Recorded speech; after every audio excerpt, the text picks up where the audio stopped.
जीवन में सिर्फ हार ही मिली है तो ये कहानी जरूर देखें मित्रों। यह कहानी अत्यंत शिक्षाप्रद, प्रेरणात्मक और ज्ञानवर्धक है।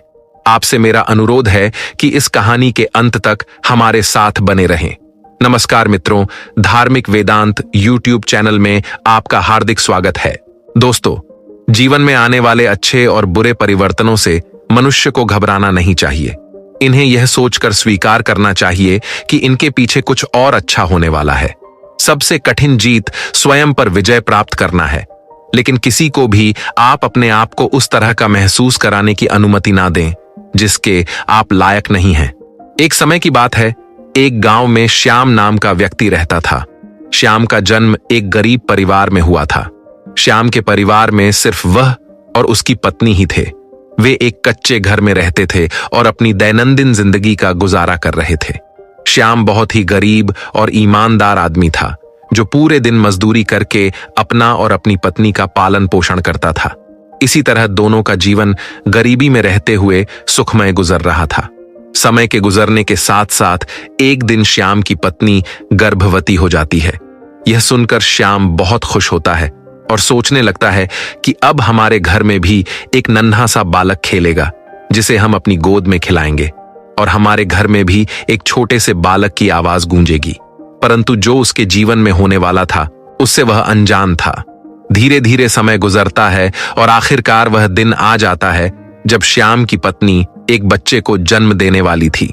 श्याम अपनी पत्नी को अस्पताल में भर्ती कराता है।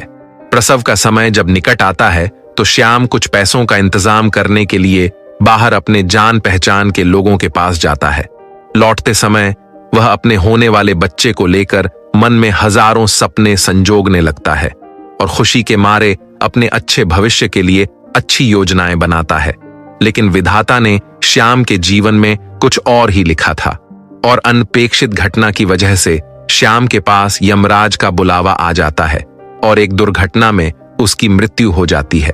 शहर के कुछ लोग श्याम का अंतिम संस्कार करते हैं, जबकि दूसरी तरफ उसकी पत्नी अस्पताल में बच्चे को जन्म दे रही होती है। जब उस बेसहारा दुखियारी को यह खबर मिलती है कि उसके पति की मृत्यु हो चुकी है, तो उस बेचारी का कलेजा मानो फट जाता है। उस बेचारी के पास उसकी दुनिया में सिर्फ उसका पति ही एक सहारा था, जो अब वह भी उसे छोड़कर चला गया था। वह फूट फूट कर रोने लगती है कि हे भगवान, यह तूने मेरे ऊपर दुखों का कैसा पहाड़ गिरा दिया। मेरे सहारे को ही मुझसे छीन लिया। कम से कम इस बच्चे का तो ख्याल किया होता, जिसने अब तक दुनिया में कदम भी नहीं रखा है। पैदा होने से पहले ही तुमने उसके सिर से पिता का साया मिटा दिया। अब कौन इस बच्चे का पालन पोषण करेगा? ऐसे अनगिनत विचारों से वह दुखियारी बहुत रोती है। वह दुखियारी अस्पताल में अपने पति को याद कर फूट फूट कर रो रही थी। उसे समझ नहीं आ रहा था कि वह अपने बच्चे के जन्म का जश्न मनाए या अपने पति की मौत का गम मनाए। शहर के कुछ लोग कहते हैं, बहन, जन्म और मृत्यु सब विधाता के हाथ में है और इस पर कोई मानवीय प्रभाव नहीं है। यह भी कहा जाता है कि भगवान जो भी करता है अच्छा करता है। भगवान के घर देर है परंतु अंधेर नहीं है। इसीलिए जो बीत गया उसका रोना बंद करो और जो हो चुका है उसके बारे में सोचो। इस बेचारी महिला को लोग कई तरीकों से समझाने की कोशिश करते रहे। आखिरकार शीघ्र ही उसने एक सुंदर पुत्र को जन्म दिया। जब वह अपने बेटे को देखती है और जब वह अपनी संतान को अपने हाथ में लेती है, तब आंसुओं से भरी आंखों से उसका दुख थोड़ा कम हो जाता है। वह सोचती है कि अब से मैं इस बेटे को पालूंगी, यही मेरा समर्थन होगा। थोड़े ही दिनों में वह अपने बच्चे को लेकर अपने घर आ जाती है। तब नगर के कुछ लोगों ने उस महिला की कुछ दिनों तक मदद की, लेकिन इस युग में कोई हमेशा मदद नहीं करता, और कुछ दिन बीतने के बाद धीरे धीरे मददगार भी पीछे हटने लगे और उस महिला को मदद करना बंद कर देते हैं। अब वह अपने आप को अपने बच्चे के साथ बिल्कुल अकेली पाती है। वह समझ गई कि दूसरों की मदद के बिना जीवन बहुत लंबे समय तक नहीं चल सकता। अगर उसे जीना है और इस बच्चे का पालन पोषण करना है तो उसे खुद को जिम्मेदारी उठानी होगी और कुछ काम खुद करने होंगे। इस तरह महिला को दूसरे लोगों के घरों में काम तलाशने के बाद उसे साफ सफाई का काम मिल जाता है। काम से कमाए हुए वह उन पैसों से अपना और अपने बच्चे का भरण पोषण करने में सक्षम बन जाती है। समय के साथ बेटा धीरे धीरे बड़ा होने लगता है। जब बच्चा 4 साल का हो जाता है तो मां बच्चे का दाखिला नगर के एक पब्लिक स्कूल में करा देती है। दाखिला कराते समय मां बच्चे का नाम संजय श्यामजी श्रीवास्तव के नाम से कराती है। उसने सोचा कि मैं अपने बच्चे को पढ़ा लिखा कर इतना सक्षम बना दूंगी कि उसे कभी किसी के सामने हाथ न फैलाना पड़े। इसी तरह वह महिला मेहनत मजदूरी करके अपने बच्चे की पढ़ाई का खर्च उठाने लगी। बच्चा भी समझता था कि उसके घर में अकेली केवल उसकी मां ही है और उसके पिता जन्म से पहले ही चले बसे थे, इसीलिए वह पढ़ाई को पूरे मन से करता था। धीरे धीरे संजय की उम्र 12 वर्ष की हो जाती है। फिर एक दिन वह महिला अचानक बहुत बीमार पड़ जाती है। उसने सोचा कि यह शायद कोई छोटी मोटी बीमारी होगी, इसलिए उसने ध्यान नहीं दिया। लेकिन उसकी हालत दिन ब दिन खराब होने लगती है। बीमार होने के कारण वह काम पर भी नहीं जा पा रही थी और घर में इतने पैसे भी नहीं थे कि वह ठीक से इलाज करवा सके। अपनी मां को बहुत बीमार देखकर बेटे को बहुत चिंता होती है। उसने अपनी मां से कहा, मां, आप चिंता न करें, मैं डॉक्टर के पास जाकर दवाई लेकर आऊंगा, आप इसे लेकर देखें, आप जल्दी ठीक हो जाएंगी। तब उसके बेटे के बोलने पर मां की आंखों में आंसू छलक जाते हैं। तब मां ने बेटे के सामने व्यक्त किया, बेटा, अब तुम्हें किसी और स्थान पर जाने की आवश्यकता नहीं है। मेरा समय अब पूरा हो गया है और मैं अपने पति के पास जाना चाहती हूं। हालांकि जाने से पहले तुम्हें यह याद रखना होगा कि एक समय पर हमने एक सपना देखा था कि तुम इतने पढ़े लिखे होंगे कि तुम्हें हमारी तरह गरीबी से भरी जिंदगी नहीं जीनी पड़ेगी। लेकिन बेटा, हम उस सपने को पूरा नहीं कर पाए हैं। यदि मैं अब भी चली गई तो तुम्हें अपने पिता के सपने को जरूर पूरा करना होगा। बेटा, जिंदगी भर एक बात का हमेशा मन में ख्याल रखना और कृपया किसी ऐसे कार्य को उत्पन्न ना करना जिससे आपके पिता की इज्जत प्रभावित हो सके। अपने जीवन को उस तरीके से जिएं जिससे आपका नाम चमके और लोगों के लिए एक प्रेरणा का स्रोत बने। बेटा, कृपया कभी धन के पीछे भागने का विचार न करना। धन के लालच में लोग इतने नीचे गिर जाते हैं कि अपने माता पिता के महत्व को भुला देते हैं। आपको हमेशा अपना नाम सम्मानित करना होगा। आपको स्वाभिमान से जीना होगा। कृपया किसी के सामने हाथ नहीं फैलाना और किसी से याचना न करना। याचना करने में कोई श्रेष्ठता नहीं है, वहां सिर्फ पराधीनता होती है। इसलिए बेटा, हर व्यक्ति को सदैव विद्या, धन, शक्ति, प्रसिद्धि और पुण्य का पालन करना चाहिए। तब संजय ने अपनी मां से कहा, मां, कृपया आप चिंता मत कीजिए, मैं अभी आपके लिए दवाई लेने जा रहा हूं। उसने जैसे ही कहा, उसने मां से पैसे लिए और दवा लेने चला गया। उस बालक के बाहर रास्ते निकलते ही उस गरीब मां की मृत्यु हो जाती है। जब नगर वासियों को इस बात का पता चला तो वे सभी एकत्रित होकर उस महिला के बेटे के द्वारा अंतिम संस्कार करने में सहायता करते हैं। संजय अब पूरी तरह से अकेला हो चुका था। किस्मत ने उसके साथ खेल खेला था। जब उसे अपने लोगों की सबसे ज्यादा जरूरत थी, तब वह अकेलेपन में रात रात भर जागता रहता था। अपने माता पिता के बिना और उसकी उम्र भी कम होने के कारण अब सवाल उठता था कि आगे क्या करना है। दूर के रिश्तेदारों ने भी उस बालक पर ध्यान देना छोड़ दिया था। वह गरीब था, लेकिन उसने कभी हार नहीं मानी। अपनी मां द्वारा छोड़े गए पैसों से उसने कुछ दिनों का गुजारा किया, लेकिन कुछ समय बाद उन पैसों का भी अंत हो गया। संजय की यह कठिन परिस्थिति उसे और भी मजबूत बना रही थी। वह जानता था कि अब उसे अपनी मेहनत और लगन से ही आगे बढ़ना होगा। उसने शहर में छोटी मोटी नौकरियां करना शुरू किया और अपनी पढ़ाई जारी रखी। हर दिन उसके लिए एक नया संघर्ष था, लेकिन वह हार मानने वालों में से नहीं था। उसकी मेहनत और संकल्प ने उसे धीरे धीरे आगे बढ़ने में मदद की। उसके पास कोई संपत्ति या धन नहीं बचा था। उसे एकमात्र विकल्प यही नजर आ रहा था कि वह कोई नौकरी ढूंढे जिससे उसे जीवन यापन करने में सहायता मिले और उसकी स्कूली शिक्षा जारी रह सके।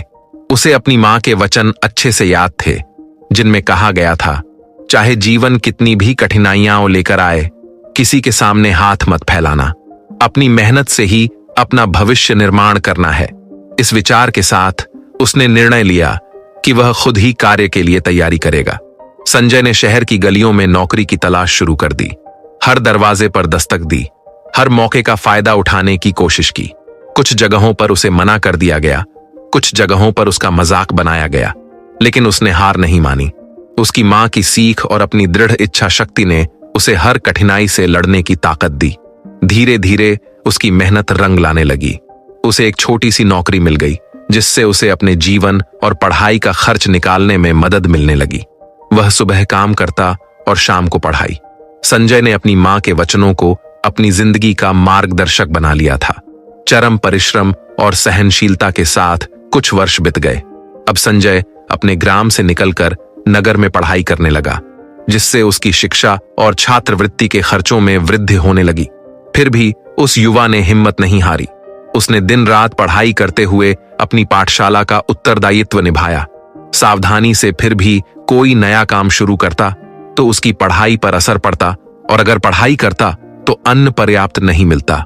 इसलिए वह समय समय पर दोनों कामों का संगमता निभा पाए, इस प्रकार से काम किया करता रहता है। वह विद्यालय से घर आने के बाद अक्सर काम की तलाश में घूमता रहता था। एक दिन उसने विद्यालय से लौटते ही काम की तलाश में निकल पड़ा। इस दिन उसे कोई काम नहीं मिला, जिससे वह काफी देर भटका और थका हुआ शाम को अपने घर लौट आया। उसे आज कोई काम नहीं मिला था, जिसके चलते वह खाने के लिए भी काफी परेशान था। उसने पहले ही अपनी विद्यालय की फीस जमा कर दी थी। उसके साथ वह नियमित रूप से दिन रात मेहनत करने के कारण उसे पैसे की खास समस्या नहीं थी। लेकिन इस दिन जब कोई काम नहीं मिला तो उसने भूखे पेट सो जाने को खुद को मना लिया और सिर्फ एक गिलास पानी पीकर विलंबित होकर सो जाता है। वह अब सुबह भूखा ही विद्यालय की ओर चल पड़ता है। विद्यालय की छुट्टी के बाद घर लौटते ही वह किसी काम की तलाश में निकल जाता है।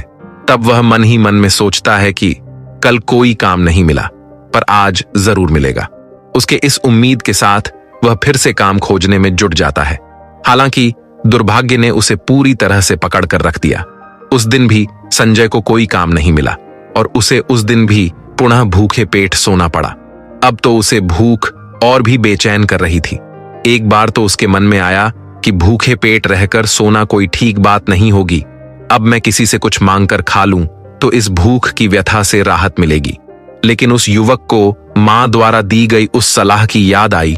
जब वह मौत के अंधेरे में थी तब वह कह गई थी कि बेटा, जिंदगी में कभी भी भिख मांगकर नहीं खाना, हमेशा मेहनत करके स्वाभिमान से जीकर अपना गुजारा करना। इस विचार ने उसे पुनः प्रेरित किया और उसने निर्णय लिया कि वह किसी से भीख नहीं मांगेगा, बल्कि अपनी मेहनत से ही पैसे कमाएगा।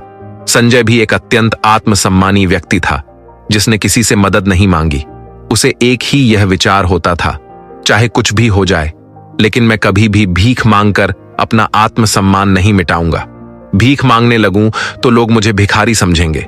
भगवान ने मुझे पेट दिया है, इसलिए शायद कहीं ना कहीं उसने मेरे भोजन का भी विचार किया होगा। अब संजय को उस दिन भी भूख का सामना करना पड़ रहा था। उसकी भूख उसे तकलीफ देकर उसे तड़पा रही थी। हालांकि उसने अपनी गरिमा को बनाए रखने का निर्णय लिया और किसी से भी भीख नहीं मांगी। उसने यकीन के साथ भूखा रहने का निश्चित निर्णय लिया कि अगले दिन निश्चित रूप से कुछ मायने वाला काम मिलेगा और वह अपने कठिन परिश्रम से कमाया हुआ भोजन करेगा। सुबह जब वह सोकर उठता है तो भूख के मारे उसे चक्कर आने लगते हैं। उसकी उम्र भी तो ज्यादा नहीं थी, तो वह भूख की मार कैसे सह सकता था। अगर उसकी उम्र कुछ ज्यादा होती तो 2-4 दिन और भी काट भी ले सकता था। इसलिए आज वह विद्यालय यह सोचकर नहीं गया कि अगर आज मैं सुबह से ही काम की तलाश कर लूं तो कोई ना कोई काम मिल जाएगा और मैं भोजन का इंतजाम कर लूंगा और फिर अगले दिन के लिए तैयार हो जाऊंगा। इस उम्मीद के साथ संजय काम की तलाश में निकल पड़ता है, ताकि वह कुछ काम करके थोड़ा बहुत पैसा कमा सके और उससे अपनी भूख मिटा सके। अब वह काम की तलाश में इधर उधर भटकता है।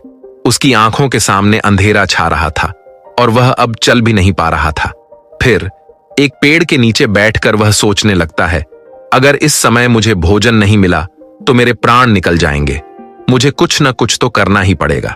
उसकी स्थिति गंभीर थी, लेकिन उसने हार मानने का विचार त्याग दिया और किसी भी तरह से अपने लिए भोजन जुटाने का फैसला निश्चित किया। एक बार फिर संजय के मन में भिक्षाटन की सोच उठती है, लेकिन उसकी आत्मा उसे रोकती है। उसका मन यह विचार करता है, तू गरीब जरूर है, परंतु भिखारी नहीं। भिख मांगने से तेरी आदत बन जाएगी और एक दिन तू भिखारी बन जाएगा। संजय इन विचारों से काफी समय तक उलझा रहा, परंतु फिर उसके दिमाग में यह विचार आता है, भिख मांगना और मदद मांगना ये दो अलग अलग चीजें हैं।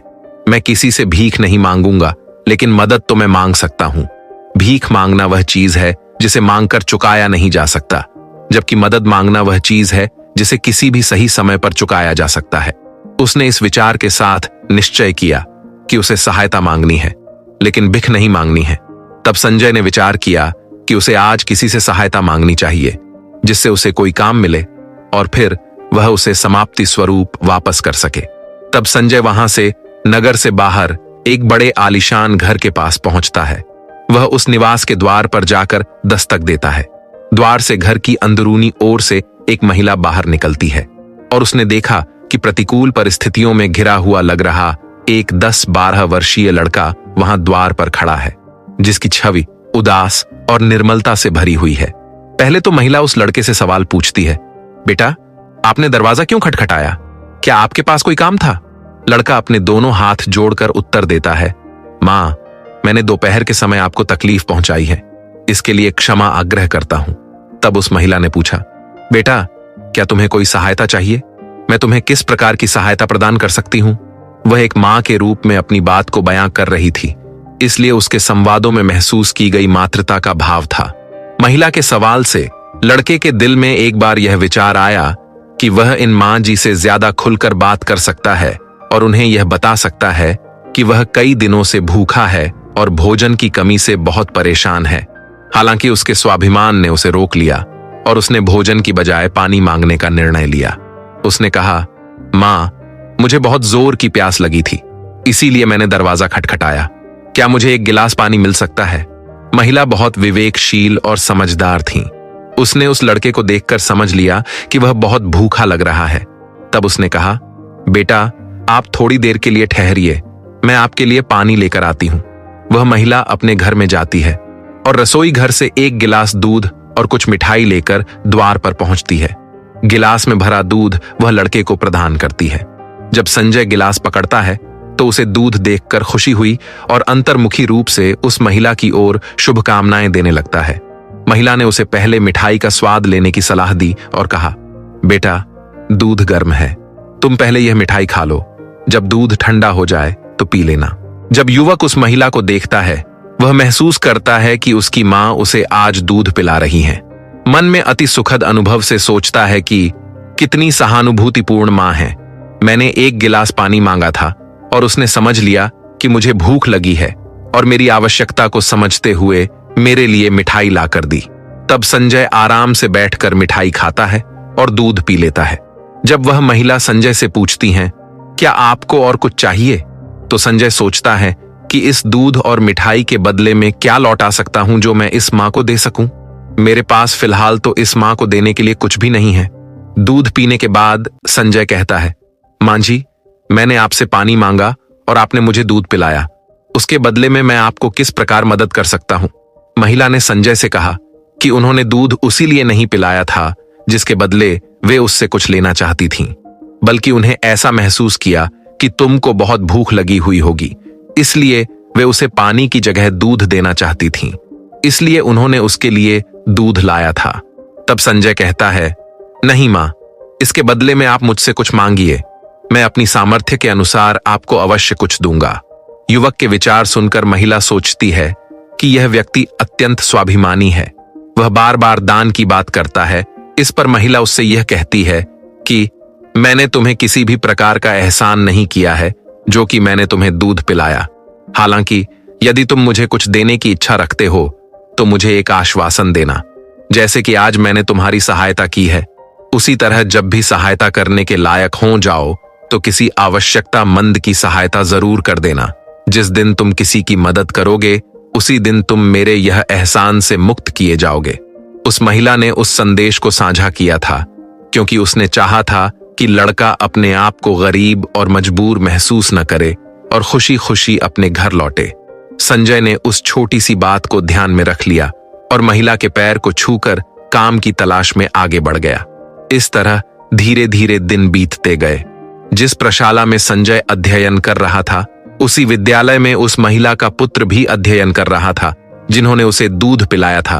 एक दिन जब वह महिला अपने बच्चे को स्कूल छोड़ने जा रही थी तब उसने देखा कि वह युवक भी उसी विद्यालय में पढ़ रहा था। महिला ने उस लड़के को पहचान लिया और विद्यालय के प्रधानाचार्य से पूछा कि वह युवक कौन है। प्रधानाचार्य ने जवाब दिया, उस बालक का नाम संजय है। वह बिना माता पिता का पुत्र है। छोटी सी उम्र में ही उसके माता पिता इस संसार को छोड़कर चल बसे थे। यह जानकर महिला को अत्यंत दुख होता है। उसके अंतर्मन को बहुत चोट लग जाती है। तब वह सोचती है, जब इसके माता पिता नहीं हैं तो फिर इसकी पढ़ाई का खर्च कौन उठाता है। तब विद्यालय के बड़े मास्टर बताते हैं, बहन जी, संजय बहुत ही अच्छा बच्चा है। वह अपनी पढ़ाई का खर्च खुद उठाता है और पढ़ने में भी बहुत होशियार है। वह स्कूल के बाद मेहनत मजदूरी करता है और तभी जाकर विद्यालय की फीस भरता है। जब कभी वह विद्यालय नहीं आता या अपनी फीस समय पर नहीं दे पाता तो हम लोग उस पर ज्यादा दबाव नहीं बनाते। जब महिला को संजय की स्थिति का पूरा पता चलता है तो वह करुणा से भर जाती है। उसके दिल में एक गहरी भावना उमड़ती है। वह संजय की सहायता करने के लिए तैयार हो जाती है, खासकर जब उसे पता चलता है कि संजय का इस दुनिया में कोई अपना नहीं है। वह सोचती है, अगर बिना मां बाप के बच्चे की मदद नहीं की गई तो मेरी इस जिंदगी का कोई मतलब नहीं रहेगा। जिस किसी का कोई नहीं होता वह भगवान का होता है और उसकी सेवा करके ही हम भगवान को खुश कर सकते हैं। महिला ने सोचा कि यह युवक मुझसे धन नहीं मांगेगा क्योंकि वह अत्यधिक स्वाभिमानी है। उसने फिर गुरुजी से कहा, श्रीमान, यदि मैं इस छोटे बालक की फीस भुगतान करूं तो क्या आपको कोई कष्ट तो नहीं होगा। तब मास्टर ने व्यक्त किया कि आपकी सोच बहुत उत्कृष्ट है। आपने उसकी फीस देनी होगी तो मुझे कोई विरोध नहीं होगा। हालांकि संजय इस विषय को लेकर तैयार नहीं होगा।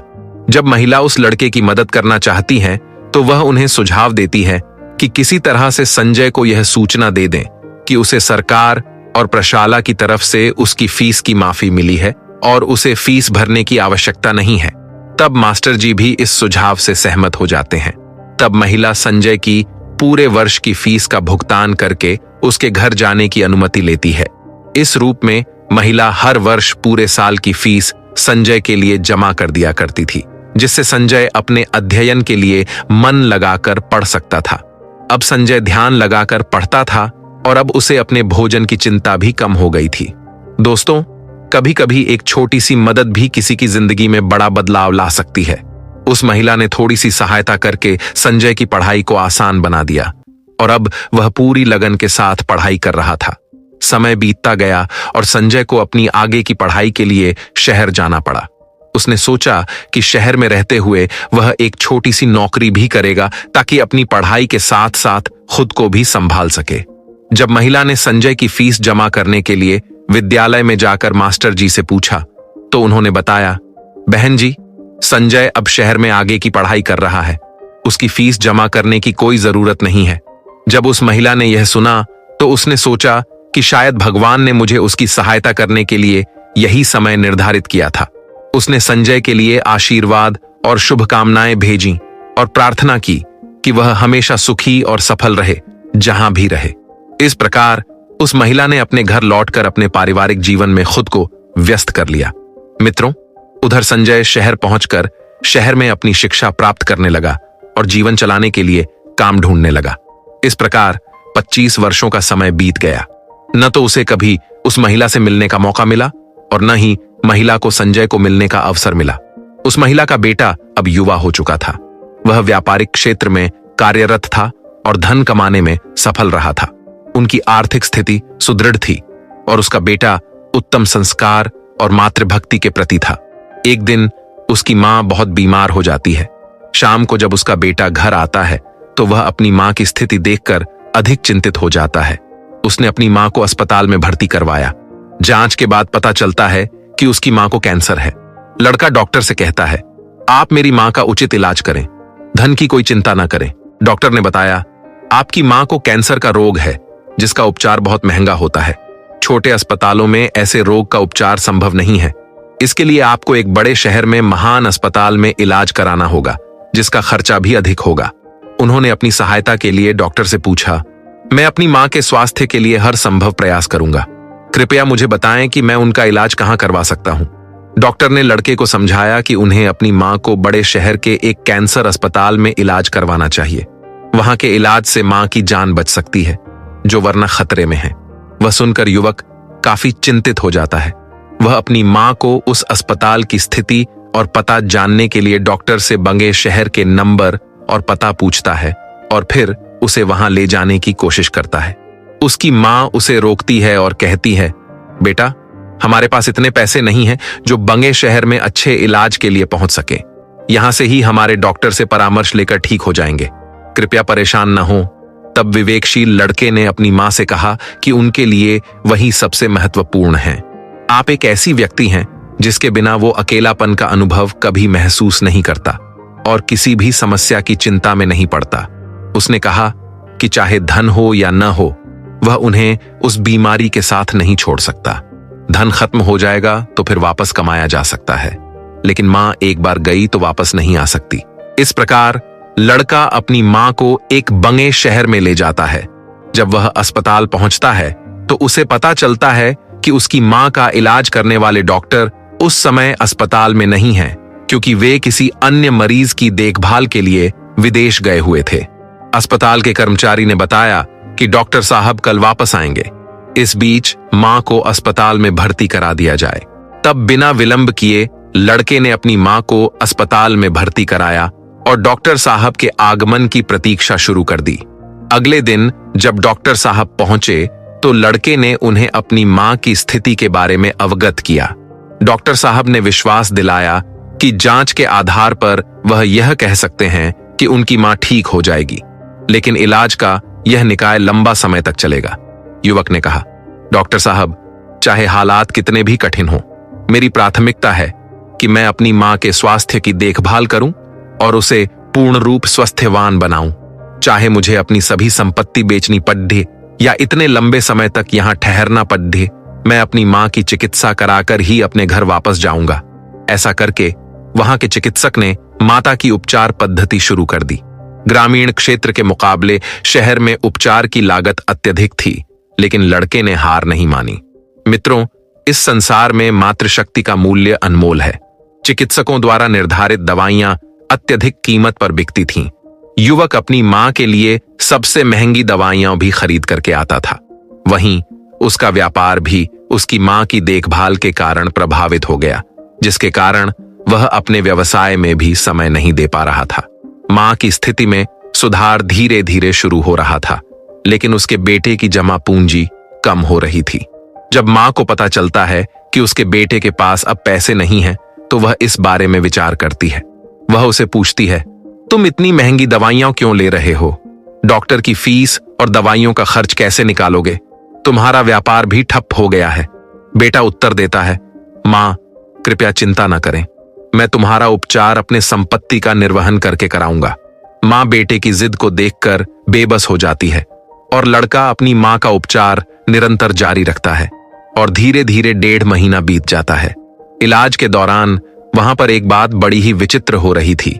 उस अस्पताल का जो सबसे बड़ा डॉक्टर था, वह जब उस लड़के की मां से मिलने जाता था तो काफी देर तक उस मां के पास बैठकर बातें किया करता था। यह देखकर मां को भी बड़ा अच्छा लगता था और वह सोचती थी कि क्या यह अजीब डॉक्टर है, इतना बड़ा डॉक्टर होकर भी जिसके पास बिल्कुल भी फुर्सत नहीं है। वह मुझसे बात करने के लिए इतना समय कैसे निकाल लेता होगा। मित्रों, इस प्रकार कई दिन और गुजर गए। एक दिन वह लड़का डॉक्टर के पास गया और उनसे पूछने लगा, डॉक्टर साहब, मेरी मां का इलाज कितने दिन और चलेगा? डॉक्टर साहब ने उसे सारी जानकारी दी और बोले, भाई चिंता मत करो, तुम्हारी मां अब पूरी तरह स्वस्थ हो चुकी हैं। मैं भी संतुष्ट होने के लिए एक आखिरी जांच करवा लेता हूं। उसकी रिपोर्ट आने दो, फिर तुम अपनी मां को घर ले जा सकते हो। अब वह मां का बेटा रिपोर्ट आने का बेसब्री से इंतजार करने लगा। 2 दिन बाद रिपोर्ट आई। लड़का तुरंत डॉक्टर से मिलने गया और पूछने लगा, डॉक्टर साहब, क्या मेरी मां ठीक हो गई? कोई खतरे वाली बात तो नहीं है? डॉक्टर साहब मुस्कुराते हुए बोले, भाई चिंता मत करो, रिपोर्ट अच्छी आई है। तुम्हारी मां अब पूरी तरह से ठीक हो गई हैं। अब आप इन्हें अपने घर ले जा सकते हो। डॉक्टर की बात सुनकर बेटा खुशी से झूम उठता है और डॉक्टर साहब का तहे दिल से धन्यवाद करता है। वह तेजी से अपनी मां के पास जाता है और सोचता है, भगवान का लाख लाख धन्यवाद, मेरी मां बच गई, मेरी मेहनत रंग लाई। वह अपनी मां को यह खुशखबरी देने के लिए उत्सुकता से कहता है, मां, अब आप पूरी तरह से ठीक हो गई हो, हम जल्द ही अपने घर लौट सकते हैं। यह सुनकर मां भी बहुत खुश हो जाती है लेकिन अगले ही पल उसके चेहरे पर उदासी छा जाती है। वह सोचती है, मैं तो ठीक हो गई हूं, लेकिन इस अस्पताल का जो भारी भरकम बिल होगा उसे मेरा बेटा कैसे चुकाएगा? उसकी सारी जमा पूंजी तो मेरे इलाज में पहले ही खत्म हो चुकी है। इतनी बड़ी रकम का इंतजाम वह कहां से करेगा? मां की उदासी देखकर बेटा उसे समझाता है, मां, आप क्यों परेशान हो रही हैं? मैं अपना सब कुछ बेचकर भी आपके इलाज का बिल चुका दूंगा। घर और मकान की चिंता बाद में करेंगे, इसलिए आपको इन बातों की चिंता करने की कोई जरूरत नहीं है। बेटा अपनी मां को इस तरह समझाता है, लेकिन मां का अपने बेटे के लिए चिंता करना स्वाभाविक है। मां सोचने लगती है, अगर मेरा बेटा सब कुछ बेच देगा तो फिर वह आगे कैसे अपना जीवन चलाएगा? उसका भविष्य कैसे सुरक्षित रहेगा? वह मां रात भर इसी चिंता में डूबी रही कि इलाज के बिल का कैसे सामना किया जाएगा। सुबह होने पर जब उसकी मां की छुट्टी का समय आता है तो अस्पताल का एक कर्मचारी उनके पास आता है। वह उस महिला के बेटे को एक लिफाफा सौंपते हुए कहता है, डॉक्टर साहब ने आपके लिए यह बिल का लिफाफा भेजा है, कृपया इसे ध्यान से देख लें और बिल चुकाकर अपनी मां को घर ले जाएं। लिफाफा देकर कर्मचारी चला जाता है। लड़का बिल के लिफाफे को हाथ में लेकर सोचने लगता है कि बिल कितना बड़ा होगा। उसकी चिंता देखकर मां भी बेचैन हो जाती है। वह तुरंत बेटे के हाथ से बिल का लिफाफा ले लेती है और उसे खोलकर देखने लगती है। उसी समय अस्पताल के सबसे बड़े डॉक्टर भी वहां आ जाते हैं। मां ने लिफाफा खोलते ही देखा कि उसमें एक छोटी सी पर्ची रखी हुई थी। पर्ची पर लिखा था, मां जी, आपने अपने कर्ज का भुगतान 25 साल पहले ही कर दिया था, जब आपने 2 दिन से भूखे बच्चे को 1 गिलास दूध और मिठाई खिलाई थी और अगले 5 साल तक उसकी विद्यालय की फीस भी भर दी थी। पर्ची को पढ़ते ही मां की आंखें चौड़ी हो जाती हैं। जब उसके बेटे ने पूछा, मां, डॉक्टर साहब ने कितना बिल दिया है? तो मां ने पर्ची उसे दे दी। बेटे ने पर्ची पढ़ते ही हैरान होकर पूछा, मां, क्या आप डॉक्टर साहब को पहले से जानते हैं? आपकी डॉक्टर साहब से कब पहचान हुई थी? तब मां ने उत्तर दिया, बेटा, मैं इन्हें पहले से नहीं जानती थी, आज ही पता चला है। बेटे ने पूछा, फिर इसमें 25 साल पुरानी घटना क्यों लिखी है? मां ने समझाया, 25 साल पहले जब तुम छोटे थे, एक दिन एक छोटा लड़का भरी दोपहरी में हमारे घर के दरवाजे पर आया था। वह भूखा और प्यासा था। उसने मुझसे 1 गिलास पानी मांगा, लेकिन मैंने देखा कि वह भूखा भी था, इसलिए मैंने उसे दूध और लड्डू दे दिए। वह कई दिनों से भूखा था और जब उसने दूध पी लिया तो मुझसे कहने लगा कि वह कैसे इसका ऋण चुका पाएगा। मैंने उसे समझाया कि जब वह बड़ा हो जाए और मदद करने की स्थिति में हो तो किसी जरूरतमंद की मदद करना। मुझे क्या पता था कि वही लड़का जिसे मैंने दूध दिया था 25 साल बाद इतना बड़ा डॉक्टर बनकर मेरी मदद करेगा। लोग आज के लाभ को भूल जाते हैं, लेकिन उस बच्चे ने मेरी मदद का आभार हमेशा याद रखा। मैमा ने कहा, यह सोचकर मैं हैरान हूं कि डॉक्टर साहब वही बच्चा है। इसी दौरान डॉक्टर साहब चुपचाप उनके पीछे खड़े थे और उनकी बातें सुन रहे थे। उनकी आंखों में आंसू थे और बचपन के दिन उनकी यादों में तैरने लगे, जब वह भूखे और प्यासे उस मां के दरवाजे पर पहुंचे थे। डॉक्टर साहब आगे बढ़कर मां को प्रणाम करते हैं और उनके पास बैठ जाते हैं। वह कहते हैं, मां, आपके कहे हुए शब्द आज भी मेरे कानों में गूंजते हैं। मैंने उन्हीं शब्दों को अपनी जिंदगी का आदर्श बना लिया। मैंने जीवन में बहुत सी कठिनाइयों का सामना किया, लेकिन कभी भी हिम्मत नहीं हारी। मैं आपका बहुत बड़ा कर्जदार हूं। अगर आपने मेरे स्कूल की फीस नहीं भरी होती तो आज मैं इतना बड़ा डॉक्टर नहीं बन पाता। डॉक्टर साहब ने आगे कहा, मां, यह सब आपकी दया और ममता की देन है। मैंने उसी दिन आपको अपनी मां मान लिया था, जब आपने भूखे को दूध पिलाया और अपनी ममता से मेरी भूख बुझाई। इतना कहने के बाद डॉक्टर साहब ने वह सारे पैसे लौटा दिए जो मां की दवाइयों पर खर्च हुए थे। फिर उन्होंने वृद्धा के चरणों में अपना सिर झुका दिया। वह मां डॉक्टर साहब को अपनी छाती से लगा लेती है। डॉक्टर साहब और वृद्धा की आंखें आंसुओं से भर जाती हैं। जब अस्पताल में मौजूद सभी लोग यह दृश्य देखते हैं तो वे भी आश्चर्यचकित हो जाते हैं और उनकी आंखें भी नम हो जाती हैं। दोस्तों, जीवन में 4 महत्वपूर्ण बातें हैं जिन्हें समझने वाला कभी भी गरीब नहीं रहेगा। पहली बात, मनुष्य को जीवन में आने वाले परिवर्तनों से घबराना नहीं चाहिए, बल्कि उन्हें यह सोचकर स्वीकार करना चाहिए कि इन परिवर्तनों के माध्यम से उनके जीवन में कुछ बेहतर होने वाला है। इन परिवर्तनों से मनुष्य बहुत कुछ सीखता है और सही मार्ग पर अग्रसर होता है। जो व्यक्ति अपनी परिस्थितियों से टूट जाता है वह कभी आगे नहीं बढ़ पाता। दूसरी बात, अंधेरा चाहे कितना भी घना हो, एक छोटा सा दीपक उसे मिटा देता है। इसी तरह जीवन में अगर अंधकार छा जाए तो ज्ञान के दीपक से उस अंधेरे को दूर करके सही रास्ता पाया जा सकता है। ज्ञान वह अमूल्य निधि है जो व्यक्ति को उसके सही मार्ग पर ले जाती है और उसे अपने जीवन के रंगों से सजाती है। तीसरी बात, दूसरों का भला करना और उन पर दया दिखाना बहुत महत्वपूर्ण है। जब आप दूसरों की मदद करते हैं तो आपका भला खुद ब खुद होता चला जाता है। अगर आपको किसी की मदद करने का अवसर मिले तो उसे अनदेखा मत कीजिए। एक छोटी सी सहायता भी किसी के जीवन में बड़ा बदलाव ला सकती है और आपकी मदद किसी के लिए वरदान बन सकती है। मुसीबत में घबराना मत।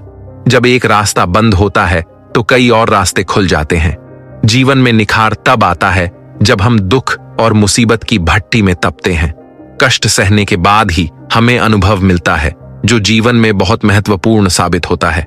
चौथी बात, चाहे आपके दिन कैसे भी हों या आपके जीवन में कितनी भी कठिनाइयां हों, कभी भी भीख मांगकर खाना नहीं चाहिए। भीख मांगने से व्यक्ति अपनी खुद की नजरों में गिर जाता है और यह आदत बन जाती है कि बिना मेहनत किए भोजन किया जाए। इसलिए हमेशा मेहनत करके ही खाना चाहिए ताकि आप सफल और आत्मनिर्भर बन सकें। अगर किसी को मदद की जरूरत हो तो सबसे पहले उसकी मदद करें, लेकिन अगर आपको मदद की जरूरत हो तो खुद अपनी मदद करने की काबिलियत बनाए रखें। आत्मसम्मान आपकी सबसे बड़ी ताकत है, इसे कभी कमजोर ना होने दें। दूसरों पर ध्यान देने से बेहतर है कि आप खुद को समझें और आगे बढ़ें। आत्मसम्मान एक ऐसा कवच है जिसे कोई भी आपसे छीन नहीं सकता। जो खुद से प्यार नहीं कर सकता वह किसी और से भी प्यार करने के लायक नहीं होता। किसी को सम्मान न दें जो आपकी इज्जत नहीं करता।